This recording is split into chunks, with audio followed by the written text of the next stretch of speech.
perkenalkan, nama saya Raffi Abdika Afwa dari kelas 12 MIPA 1, absen 27. Dan saya Rangga Dwi Saputra dari kelas 12 MIPA 2, absen 28. Jadi dalam video kali ini kami akan berdiskusi tentang bab-bab yang dipelajari pada semester 1 ini, terutama dalam pelajaran fikih. Betul. Ya, karena dirasa materi fikih yang saat ini tuh dirasa cukup sulit ya. Iya betul. Dan bahkan sebelumnya itu juga masih belum dipelajari di sekolah sebelumnya. Jadi niat kami berinisiatif untuk melakukan diskusi mengenai materi-materi yang diajarkan pada semester ini gitu. Iya betul. Jadi langsung saja saya mulai ya Vi ya. Iya. Saya tanya Vi. Jadi pada awalnya itu saya kira usul fikih sama fikih itu kan sama. Iya. Terus saya itu waktu masuk MAN itu saya tanya pada teman saya yang jurusannya agama. Ternyata pelajaran peminatannya itu ada usul fikih. Nah, terus saya bertanya-tanya, loh, perbedaannya itu apa sih gitu kan? Terus pada materi kita kali ini ternyata juga dipelajari. Ternyata usul fikih dan fikih itu berbeda. Nah, kira-kira itu perbedaannya apa tuh? Perbedaannya ya, saya jelaskan dulu satu-satu ya. Usul fikih itu apa begitu. Bedanya sebenarnya simpel. Kalau usul fikih, usul kan dari kata, kalau kita biasanya kenal asal usul. Berarti usul fikih itu maksudnya usahanya para fakih. Fakih itu orang yang ahli fikih untuk mencari hukum atau ketetapan fikih. Jadi fikih itu produknya, usul fikih itu caranya. Oh gitu. Gitu ya. Jadi fikih itu produk hukum yang dihasilkan dari pencarian tadi. Terus sih mengenai hal tersebut, kan berarti banyak, maksudnya ada perbedaan pendapat di setiap mazhab kan. Iya. Kita juga mengenalnya kalau mazhabnya fikih itu adalah beberapa. Iya. Nah itu ada apa saja sih Mazhabnya ya. mazhab? Kalau mazhab di fikih itu yang terkenal ada 4 sih. Ada 4. Yang pertama itu mazhab Maliki yang dipopulerkan oleh Imam Maliki, mazhab Hanafi yang dipopulerkan oleh Imam Hanafi, mazhab Syafi'i oleh Imam Syafi'i, dan yang terakhir mazhab Hambali oleh Imam Hambali. Jadi 4 itu yang terkenal sebagai mazhab fikih yang dianut oleh umat muslim di seluruh dunia. Jadi wajar kalau kita dalam melakukan ibadah, khususnya bacaan-bacaan, kadang ada yang berbeda. Nah itu hal-hal yang khilafiyah yang sudah disepakati oleh para mazhab dan mereka bebas mengikutinya sesuai hati nurani mereka masing-masing. Berarti kan ada berbagai macam mazhab nih Ya betul. Berbagai macam mazhab, dan kita sebagai manusia kan seharusnya masa ya semuanya diikuti kan? Ya, betul. Nggak bisa loh. Nah kita sebagai manusia itu menyikapi dengan berbagai perbedaan mazhab itu kira-kira dengan apa? Ya kita sebagai muslim yang baik ya tentunya harus memiliki sikap tasamuh. Tasamuh di sini artinya toleransi. Jadi ya kita sendiri dalam agama kita sendiri kan ada perbedaan. Kayak tadi di mazhab ada perbedaan. Ya kita harus tahu lah kalau perbedaan itu wajar, sifatnya khilafiyah, bukan hal yang mendasar dalam Islam yang sampai mengubah akidah, sampai mengubah ajaran agama kan bukan. Ini hanya ajaran perbedaan sedikit dalam masalah ibadah. Jadi kita harus memaklumi itu, tidak boleh kita semena-mena. Kita punya mazhab Syafi'i, kita fanatis berlebihan terhadap mazhab Syafi'i sampai meremehkan mazhab yang lain, kita tidak boleh. Jadi harus tasamuh, harus saling menghargai, saling menghormati, tahu posisi juga. Oke. Berarti ini ya. Terus ini ada lagi. Dalam ilmu fikih kan dasar hukum yang dijadikan acuan itu kan Al-Quran dan hadis ya. Betul. Nah, dasar hukumnya itu apa ada loh selain Al-Quran dan hadis itu? Sebenarnya ada. Kalau kita menelaah mengenai sumber hukum dalam Islam, khususnya dalam fikih, itu ada 2. Yang pertama ada muttafaq, yang kedua ada mukhtalaf. Jadi ada 2 itu. Iya. Nah, kalau muttafaq itu berarti sumber hukum yang sudah disepakati oleh para ulama. Nah, kalau mukhtalaf kebalikannya, berarti sumber hukum Islam yang belum disepakati oleh para ulama.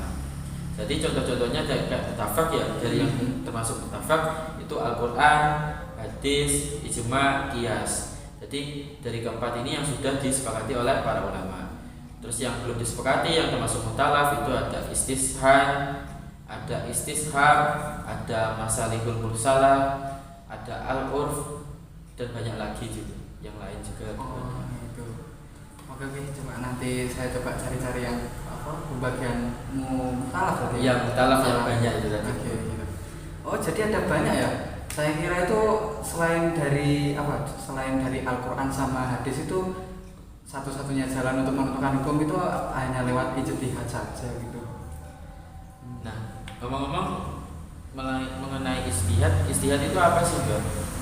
Oh, ijtihad sepemahaman saya. Iya, sepemahaman saya setelah saya mempelajari pada bab 3 ya. Iya, bab 3. Bab 3 ini ijtihad itu semacam apa ya? Kayak usaha para mujtahid. Jadi orang yang melakukan ijtihad itu namanya mujtahid. Usaha dari mujtahid sekuat semampu mereka untuk menentukan hukum-hukum yang belum ditetapkan dari Al-Quran dan hadis itu. Nah, pastinya kalau kita melakukan ijtihad kan ada jenis-jenisnya juga dari ijtihad. Nah, itu apa saja sih? Jadi macam-macamnya itu ada tarjih sama talfik. Kalau tarjih itu apa ya? Kalau dari segi bahasanya itu kayak melebihkan salah satu gitu. Jadi kalau ada dua sumber yang yang sama-sama kuat, itu diambil yang paling kuat gitu. Tapi syaratnya harus dalam satu angkatan istilahnya. Hadis sama hadis, Al-Quran juga sama Al-Quran. Nggak bisa dicampur aduk. Ya, contohnya itu gini, ada hadis yang menyatakan bahwa kalau orang junub sampai waktu subuh ya, itu dianggap sudah puasanya batal. Ya. Tapi ada juga yang menyebutkan bahwa ketika orang junub sampai subuh itu masih bisa melanjutkan puasanya. Ya. Nah, itu dipilih salah satu dari pendapat, maksudnya dari yang mengucapkan itu dari istri-istri Nabi Muhammad, yaitu yang junub sampai subuh itu masih bisa melakukan puasa itu. Terus selain itu ada juga ittiba sama taklid. Kalau ittiba itu keduanya sama-sama meniru perbuatan dari orang-orang terdahulu kita lah. Ya kayak orang tua, nenek moyang maksudnya gitu. Cuma perbedaannya itu kalau ittiba itu kita menirukan tapi kita sudah tahu sumber hukumnya. Tapi kalau taklid itu kita masih belum mengetahui sumber hukumnya. Terus ada fatwa juga. Fatwa itu ijtihad ya, hasilnya ijtihad yang dipublikasikan ke masyarakat, itu namanya fatwa. Nah, kalau di pondok-pondok atau di majelis-majelis ilmu kan biasanya ada bahsul masail ya. Di sekolah kita juga di takmir masjid juga ada program bahsul masail. Nah, bahsul masail itu apa termasuk ijtihad sih? Ini setelah saya mempelajari, maksudnya sepemahaman saya tadi kan ijtihad tadi itu kan usaha mujtahid untuk menemukan hukum-hukum yang belum ada di Al-Quran dan Sunnah, tapi masih menggabungkan keduanya gitu kan. Ya. Nah, kalau dari mujtahid sendiri itu ada syarat-syaratnya. Mujtahid itu syaratnya ya bisa memahami Al-Quran, paham kaidah-kaidah bahasa Arab, terus memahami hadis-hadis juga kan. Pokoknya banyak lah syarat-syaratnya jadi mujtahid gitu. Terus kaitannya sama bahsul masail itu kalau di zaman sekarang itu bahsul masail itu semacam kan sekarang kan saling tanya jawab tentang hukum-hukum yang sudah ada gitu toh. Jadi sebenarnya para ulama dahulu itu setelah melakukan ijtihad itu sebenarnya semua sudah ada gitu loh. Jadi bisa dikatakan itu kalau ijtihad itu pasti melalui bahsul masail. Tapi kalau bahsul masail belum tentu bisa dikatakan ijtihad.